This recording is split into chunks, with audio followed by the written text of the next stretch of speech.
ibintu byose birashoboka birashoboka mwizina ryewe ushoboye byose Mesiya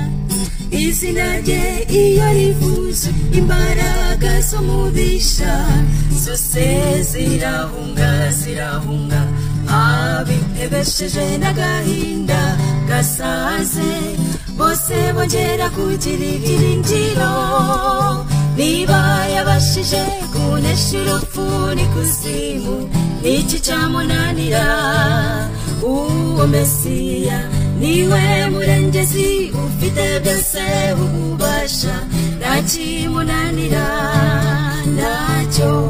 reka ndirimbe z'umutima umutima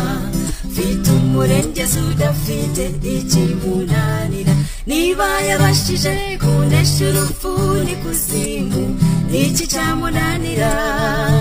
uwo Mesiya niwe murengezi ufite byose ububasha ntakimunanira ntacyo reka ndirimbe z'umutima umutima